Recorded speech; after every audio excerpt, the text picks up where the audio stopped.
30 homers at the break. He's a Yankee. I mean, the numbers are going to be what they're going to be, but I think from afar, what I can respect is how he handles it. And, it's obviously, I'm not familiar with it, but everything you hear about playing in New York and the pressure and stuff like that, it just seems like he's got a good head on his shoulders, and that, he plays the game the right way. And I mean, you can always respect guys like that regardless of their numbers.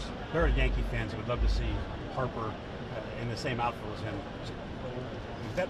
I would love Harper to stay in the Nationals. I'm sure you would. I mean, that's just me. So hopefully we can make that happen. I think,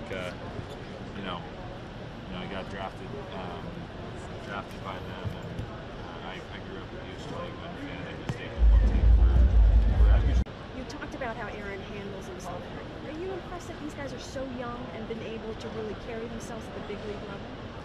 Yeah, I mean, absolutely, and it just goes to show, the type of players before them that they grew up watching too, and watching how they played the game. And, I just said earlier my favorite player was Tony Gwynn, and some of these guys might be a little too young to even know who Tony Gwynn is, but even guys like Jeter and Griffey, the way they handled it, you can kind of just see that there's a lot of young kids, but they're much more mature beyond their years. The All-Star game doesn't count for home field advantage. You guys are all such fierce competitors. Do you think that will change the way you guys approach these games now moving forward?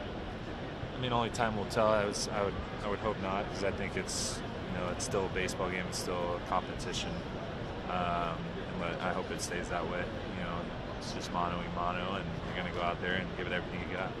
Before I let you go, I cover Marcus Stroman on a regular basis in Toronto.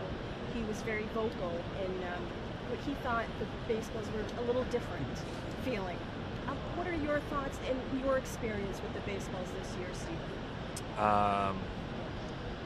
I don't know. I mean, it's kind of like a discussion, debate that we have in the clubhouse, and obviously there's getting more and more traction, as far as what's going on behind the scenes with them. But I mean, for me, the way I look at it is that you still got to go out there and pitch, and just the game's about making adjustments. So if you need to make an adjustment, you got to do it. So that's just the bottom line.